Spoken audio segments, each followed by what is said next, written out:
Hello dear students, previous video में हमने functions of management में प्लानिंग किया था। आज हम बिजनेस मैनेजमेंट में क्या करेंगे, ऑर्गेनाइजिंग, जो सेकंड फंक्शन होता है मैनेजमेंट का। Organising is the second management function after planning. ठीक है, प्लानिंग के बाद आता है ये which coordinates human efforts, arranges resources which helps in achievement of objective. ठीक है, ये ह्यूमन एफर्ट्स को कोऑर्डिनेट करके चलता है, रिसोर्सेज को अरेंज करने में हेल्प करता है, जिससे हमारे ऑब्जेक्टिव्स अचीव होंगे। It refers to the relationship between people, work and resources use to achieve the common objective. ठीक है, पीपल, वर्क और रिसोर्सेज के बीच में जो रिलेशनशिप होता है एक कॉमन ऑब्जेक्टिव को पाने के लिए, उसको हम ऑर्गेनाइजिंग बोलेंगे। It is the process of identifying, grouping the activities required to attain the objective. ठीक है, एक प्रोसेस होता है जिसमें क्या हम एक्टिविटीज को आइडेंटिफाई करते हैं, ग्रुप में रखते हैं, टू अटेन द ऑब्जेक्टिव को पाने के लिए, डेलीगेटिंग अथॉरिटी को डेलीगेट करने के लिए, क्रिएटिंग रिस्पॉन्सिबिलिटी क्रिएट करने के लिए, and establishing relationship for people to work effectively. और रिलेशनशिप जो है एस्टेब्लिश होगा, जिसमें क्या है, पीपल वर्क इफेक्टिवली और एफिशिएंटली कर पाएंगे। अब है डेफिनेशंस। ऑर्गेनाइजिंग की जो डेफिनेशंस हैं वो क्या होंगी? It is the process of identifying and grouping of the works to be performed, defining the delegating responsibility and authority, and establishing relationship for the purpose of enabling people to work most efficiently। ये अभी पढ़ के आए हैं कि एक process होता है जिसमें हम आइडेंटिफाई करते हैं, वर्क को ग्रुप में रखते हैं, जिससे क्या है, अच्छे से परफॉर्मेंस हो पाए, रिस्पॉन्सिबिलिटी को डेलीगेट कर पाए, अथॉरिटी देख सके हम, और रिलेशनशिप को बिल्ड करें। ठीक है, जिससे हमारा गोल हमें अचीव हो जाएगा। और ये किसने दी थी? लुइस ए एलन ने। और हेमन के अकॉर्डिंग क्या है? Organising is the process of defining and grouping the activities of the enterprise and establishing the authority relationship among that. ये मिलती जुलती ही है इससे। और अगर हम ओवरऑल कंसेप्ट लेके चले तो ऑर्गेनाइजिंग क्या है? एक जो एंटरप्रेन्योर होता है ना, उससे क्या है, फैक्टर्स ऑफ प्रोडक्शन की जरूरत होती है। जो मतलब हमारे प्रेजेंट बिजनेस सिस्टम है वो बहुत कॉम्प्लेक्स है। ठीक है, उसको क्या है, फैक्टर्स ऑफ प्रोडक्शन की भी जरूरत होती है। और बिजनेस यूनिट्स क्या है, एफिशिएंट होनी चाहिए। अगर हमें कॉम्पिटिटिव बिजनेस इन्वायरमेंट में सर्वाइव करना है तो उसके लिए हमारे जो भी एक्टिविटीज है उनको हम डिफरेंट फंक्शंस में ऑर्गेनाइज करके चलना पड़ेगा। कुछ लेवल्स पर जो क्या है, हमें अथॉरिटी और रिस्पॉन्सिबिलिटी को फिक्स करके चलना होगा, उसी को हम क्या है, ऑर्गेनाइजिंग समझेंगे। ठीक है, अब चलते हैं आगे।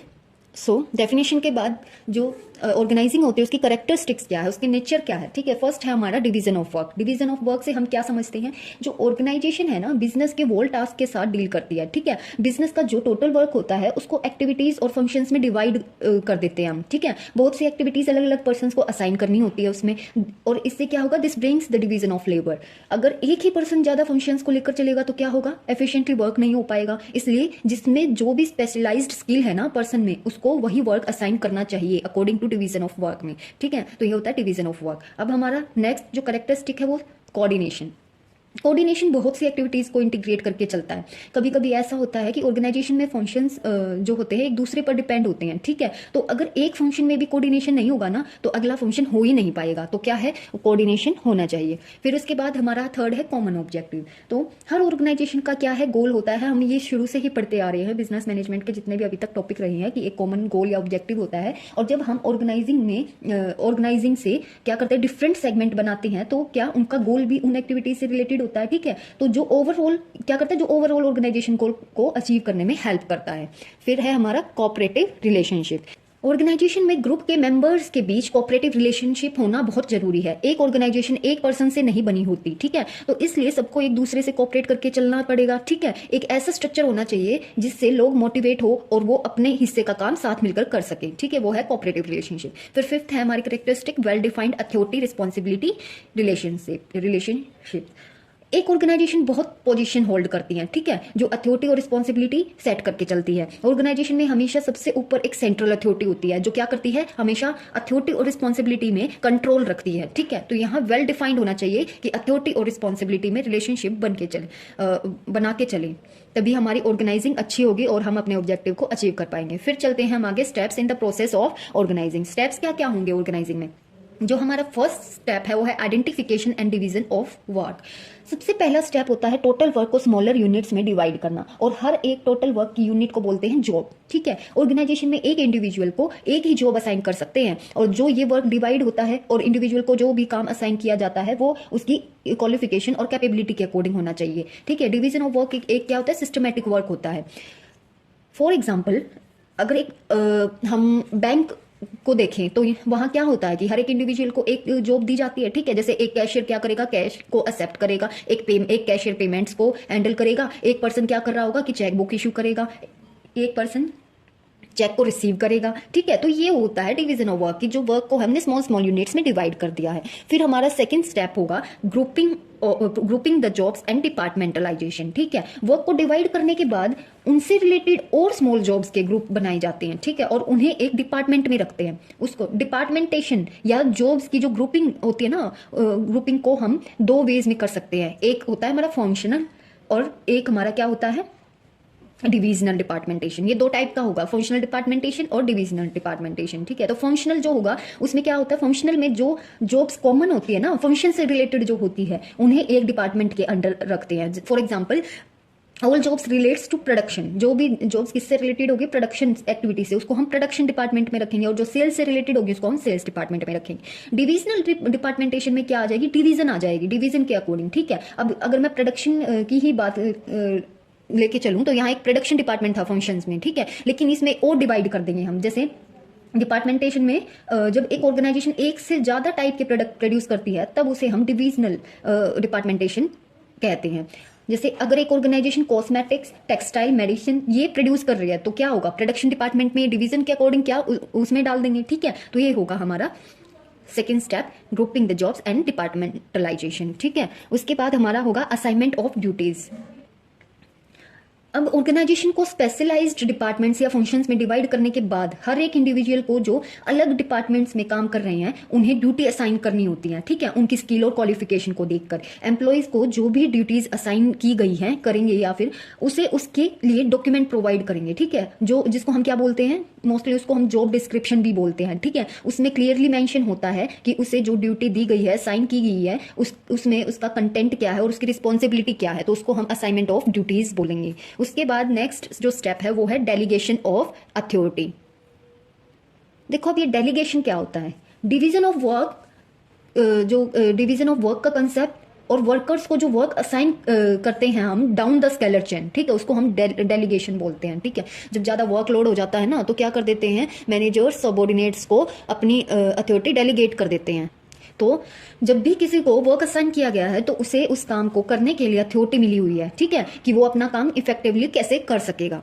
उसके बाद नेक्स्ट स्टेप, हमारा जो लास्ट स्टेप होता है वो कोऑर्डिनेटिंग एक्टिविटीज, ठीक है। ऑर्गेनाइजेशन में सब एक्टिविटीज एक दूसरे से अलग होती हैं लेकिन वो क्या होती है, एक दूसरे पे डिपेंडेंट भी होती हैं, इसलिए डिपार्टमेंट्स में कोऑर्डिनेशन होना बहुत जरूरी है। ऑर्गेनाइजेशन तभी सक्सेस है, कब सक्सेस है, जब डिविजन्स और जो मैनेजर्स हैं उनके बीच में बेटर कोऑर्डिनेशन बना रहेगा, ठीक है। ये थे हमारे स्टेप्स। उसके बाद हमारा आता है क्लासिफिकेशन ऑफ ऑर्गेनाइजेशन। अब क्लासिफिकेशन के ऑर्गेनाइजेशन के बेस पे क्या क्या है हमारा, दो हैं, फॉर्मल ऑर्गेनाइजेशन और इनफॉर्मल ऑर्गेनाइजेशन। तो फॉर्मल ऑर्गेनाइजेशन का मतलब होता है एक ऐसा ऑर्गेनाइजेशनल स्ट्रक्चर जो मैनेजमेंट के एक पर्टिकुलर टास्क को पूरा करने के लिए डिजाइन किया जाता है। इसमें अथॉरिटी और रिस्पॉन्सिबिलिटी की बाउंड्री स्पेसिफाई होती हैं जो ऑर्गेनाइजेशनल गोल को अचीव करने के लिए होती हैं। और फॉर्मल ऑर्गेनाइजेशन में प्रोसीजर्स और स्ट्रक्चर्स होते हैं, ठीक है। Formal organisation rules, regulations, procedures से बाउंड होता है। इसमें पोजीशन, अथॉरिटी, रिस्पॉन्सिबिलिटी और अकाउंटेबिलिटी लेवल क्लियरली डिफाइन होती हैं सारी। तो ये होता है फॉर्मल ऑर्गेनाइजेशन। और इसके फीचर्स क्या होंगे फॉर्मल ऑर्गेनाइजेशन, जो फर्स्ट फीचर है फॉर्मल ऑर्गेनाइजेशन का वो होता है डेलिब्रेटली क्रिएटेड स्ट्रक्चर, ठीक है। तो इसका मतलब है कि पीपल का ऑफिशियल रिलेशनशिप जो ऑर्गेनाइजेशन में डिफरेंट जो पोजीशन पर है, ठीक है, जो पीपल का जो ऑर्गेनाइजेशन में क्या होता है ऑफिशियल रिलेशनशिप होता है तो उनकी जो पोजीशन पर डिपेंड करता है, ठीक है, वो स्ट्रक्चर बना रखा है। फिर है जॉब ओरिएंटेड। जॉब ओरिएंटेड का मतलब क्या है, फॉर्मल ऑर्गेनाइजेशन का ज्यादा फोकस जो होता है वो जॉब पर होता है, ठीक है। ये पीपल के लिए क्या करता है, जॉब एलोकेट करता है और स्ट्रक्चर को डिफाइन करता है कि जिससे फॉर्मल और ऑर्गेनाइजेशनल ऑब्जेक्टिव अचीव हो, ठीक है। थर्ड हमारा है डिवीजन ऑफ वर्क। ये हम पढ़ के आए हैं अभी, वर्क को स्मॉलर यूनिट्स में डिवाइड करते हैं और इंडिविजुअल की स्किल्स और एबिलिटीज के बेसिस पर हमेशा वर्क असाइन होता है। डिवीजन ऑफ वर्क क्या है, स्पेशलाइजेशन, हमेशा स्पेशलाइजेशन शो करता है और ऑर्गेनाइजेशनल आउटपुट को इंक्रीज करता है, ठीक है। उसके बाद है डिपार्टमेंटेशन। ये भी हमने अभी पढ़ा था, क्या है इसका मतलब, डिपार्टमेंटेशन में हम जो वर्क की डिवीजन हुई है उनकी सिमिलरिटी वाले वर्क को लेकर ग्रुप में डालते हैं और उसे डिपार्टमेंट बोलते हैं। डिपार्टमेंटेशन कहाँ हेल्प करता है, डिपार्टमेंटल हेड जो हेड्स होते हैं उनकी रिस्पॉन्सिबिलिटी फिक्स करने में हेल्प करता है, ठीक है। फिफ्थ है फॉर्मल अथॉरिटी। जब किसी इंडिविजुअल को वर्क असाइन किया जाता है तो फॉर्मली उसकी पोजीशन को अथॉरिटी से लिंक किया जाता है, ठीक है। फॉर्मल अथॉरिटी में इंडिविजुअल को कमांड देने का राइट भी होता है, अपनी एक्टिविटीज को क्या करता है वो परफॉर्म करेगा, डिसीजन लेगा, ठीक है। तो वो हो गई फॉर्मल अथॉरिटी। फिर हमारा 6th आता है डेलीगेशन। डेलीगेशन अभी हमने पीछे किया था।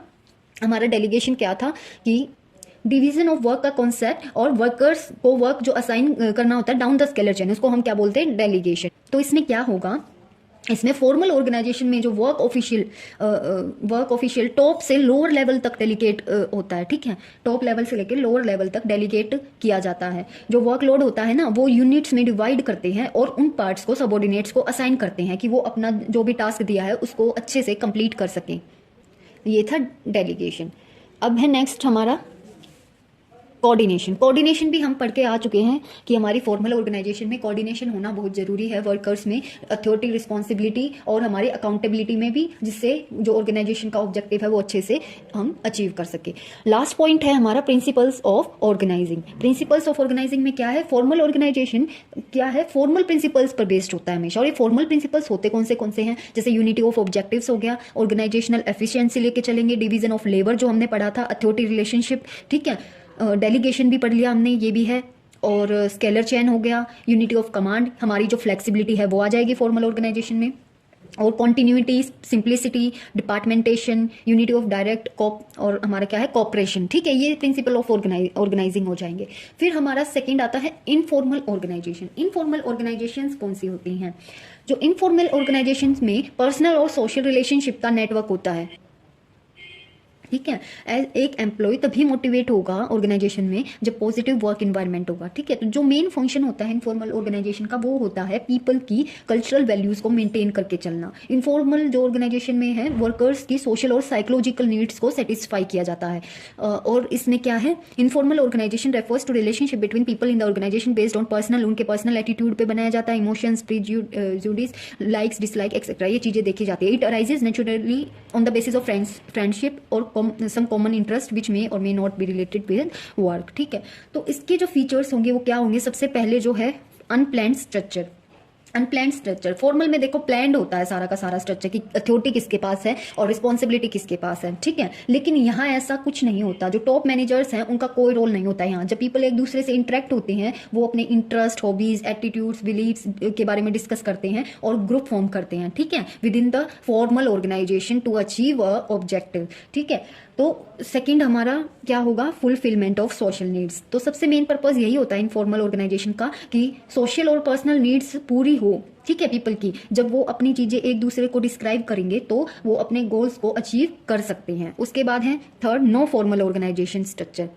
इसका कोई भी फॉर्मल स्ट्रक्चर नहीं होता, ठीक है, ये इनफॉर्मल है। इसमें चेंज भी तभी आते हैं जब पीपल के इंटरेस्ट, प्रेफरेंसेस चेंज हो। जो वर्कर्स प्रोडक्शन मैनेजमेंट से होते हैं इसमें, तो वो क्या है, यूं नहीं है कि वो प्रोडक्शन मैनेजर से ही जाके हेल्प लेंगे, ठीक है, मतलब उनका जो डिपार्टमेंट है उसी से लेंगे, नहीं, वो क्या है, पर्सनली जाके सेल्स मैनेजमेंट से भी हेल्प ले सकते हैं। इनफॉर्मल ऑर्गेनाइजेशन में कोई सुपीरियर, कोई किसी का सुपीरियर नहीं होता, कोई किसी का सबऑर्डिनेट नहीं होता, ठीक है। फोर्थ है इनफॉर्मल लीडर्स, ठीक है। तो इसमें क्या है, इनफॉर्मल लीडर्स का मतलब है कि लीडर्स इनफॉर्मली ग्रुप मेंबर्स ही इलेक्ट करते हैं। यहाँ पे जो भी ग्रुप एक्टिविटीज को स्ट्रांगली इन्फ्लुएंस करता है उसी को लीडर बनाया जाता है इसमें। फिफ्थ पॉइंट है हमारा इनफॉर्मल कम्युनिकेशन सिस्टम। अब फॉर्मल कम्युनिकेशन में तो क्या है, एक स्ट्रक्चर है, ठीक है, उसमें बहुत ज़्यादा टाइम वेस्ट होता है, कम्युनिकेट करने में भी बहुत डिले हो जाता है कभी कभी। लेकिन इनफॉर्मल में क्या है, सभी पर्सनली लिंक्ड है, ठीक है, एक अच्छा इन्वायरमेंट है, तो क्या करते हैं, एक दूसरे से इनफॉर्मली कॉन्टैक्ट रखते हैं। तो इसमें कोई फिक्स्ड रूल नहीं होता, ठीक है, रूल्स या रेगुलेशन नहीं होते इसमें। जो पीपल है वही अपना वो करते हैं, ठीक। उसके बाद है sixth, no rules in regulation. Informal communication में कोई फिक्स्ड रूल्स नहीं है, रेगुलेशंस नहीं है, इसमें जो पीपल है वही रूल्स को फ्रेम करते हैं और वही क्या करेंगे, चेंज करेंगे, ठीक है। उसके बाद लास्ट पॉइंट है नो फिक्स्ड टेन्योर। यहाँ कोई फिक्स्ड टेन्योर नहीं है कि ऑर्गेनाइजेशन कब तक रहेगी कब तक नहीं। इनफॉर्मल ऑर्गेनाइजेशन सबकी सहमति से बनी होती है, ठीक है, तो क्या है, इसका कोई फिक्स टाइम पीरियड नहीं होगा। उसके बाद आता है हमारा ऑर्गेनाइजेशन स्ट्रक्चर। ऑर्गेनाइजेशन स्ट्रक्चर कैसा होता है, organisation is designed on the basis of principle of division of labour, ठीक है। ऑर्गेनाइजेशन कैसे डिजाइन किया जाता है, डिवीजन ऑफ लेबर को लेके चलते हैं हम, एंड स्पैन ऑफ मैनेजमेंट, और टाइम पीरियड भी देखते हैं। The success of the organisation depends upon the competence and efficiency of the manager, ठीक है। तो जो ऑर्गेनाइजेशन की सक्सेस है वो किस पे डिपेंड करती है, कॉम्पिटेंस और एफिशिएंसी, मैनेजर की कॉम्पिटेंस कितनी है और एफिशिएंसी कितनी है। नेक्स्ट टॉपिक है हमारा टाइप्स ऑफ ऑर्गेनाइजेशनल स्ट्रक्चर। तो हमारे 3 टाइप के ऑर्गेनाइजेशनल स्ट्रक्चर होते हैं, line organisation, line and staff organisation, functional organisation. Line organisation में ये कैसा स्ट्रक्चर होगा, under line organisation each department is generally a complete self contained unit, ठीक है, सेल्फ कंटेन्ड यूनिट होती है। In this type of organisation the line authority flows top to bottom vertically, ठीक है, यहाँ से टॉप से स्टार्ट होगी और बॉटम तक क्या करेगी, वो फ्लो करेगी। It clearly identifies authority, responsibility and accountability at each level. हर लेवल पे क्या होगा, हमें अथॉरिटी शो होगी, आइडेंटिफाई होगी, रिस्पॉन्सिबिलिटी और accountability. Departmental heads are given full freedom to control their department. तो लाइन अथॉरिटी क्या होती है, वर्टिकल होती है, उसमें क्या होता है, टॉप टू बॉटम वो फ्लो करती है, और इसमें अथॉरिटी, रिस्पॉन्सिबिलिटी और अकाउंटेबिलिटी होती है, ठीक है, ईच लेवल पे। और हेड्स को फुल फ्रीडम होती है कि वो अपने डिपार्टमेंट को कंट्रोल कर सके। उसके बाद होता है line and staff organisation. In this type of organization, line managers have authority to take decisions and implement them. इसमें क्या होता है, जो लाइन मैनेजर होता है उसको अथॉरिटी होती है कि वो डिसीजन ले सके और उनको इम्प्लीमेंट करे, but staff officers will assist them while taking decisions, ठीक है। लेकिन जो स्टाफ ऑफिसर्स होते हैं वो क्या करेंगे, वो डिसीजंस को असिस्ट कर सकते हैं, वो बता सकते हैं कि ये डिसीजन ठीक है या नहीं है, लेकिन वो इम्प्लीमेंट नहीं करेंगे, ठीक है। The function of staff officers are only on advising one, सिर्फ उनका एडवाइस देना ही फंक्शन होता है। They should advise and help line manager to take proper decision, ठीक है। तो उनका क्या काम है, सिर्फ वो हेल्प करते हैं मैनेजर की कि वो प्रॉपर डिसीजन ले सके। In the fast developing industrial world, तो the line officers are not in a position to acquire all the technical knowledge which are necessary for taking right decision, ठीक है। जो हमारा अब इंडस्ट्रियल वर्ल्ड या business environment चल रहा है उसके अकॉर्डिंग जो लाइन ऑफिसर्स या मैनेजर्स होते हैं उनके पास इतनी टेक्निकल नॉलेज नहीं होती कि वो क्या है, सारे जो डिसीजंस है वो अच्छे से ले सके, तो इसलिए वो स्टाफ की भी क्या लेगा, हेल्प लेगा। तो यही था हमारा दूसरा स्ट्रक्चर। उसके बाद हमारा आता है फंक्शनल ऑर्गेनाइजेशन। उसमें क्या होता है, in this type of organisation specialist are appointed in the top position throughout the organisation. इसमें एक स्पेशलिस्ट होता है, अपॉइंट किया जाता है टॉप पोजीशन पे, जो ऑर्गेनाइजेशन को क्या करता है, कंट्रोल करता है। Very of the enterprise are classified according the function and functional heads will give directions related to his functions, ठीक है। बहुत से जो एक्टिविटीज एंटरप्राइज की वो क्लासिफाइड की जाती है फंक्शन के तौर पे, और जो उनके फंक्शनल हेड्स होते हैं वो क्या देते हैं, डायरेक्शन देते हैं फंक्शन से रिलेटेड कि इसमें क्या होगा, कैसे काम करना है। Workers under functional organisation receive instructions from various specialist, जो भी अपॉइंट किए गए हैं स्पेशलिस्ट, वो क्या होता है, उनसे इंस्ट्रक्शन मिलती है वर्कर्स को कि तुम्हें ऐसे ऐसे काम करना है ऑब्जेक्टिव को अचीव करने के लिए। सो यही था आज का हमारा टॉपिक ऑर्गेनाइजिंग।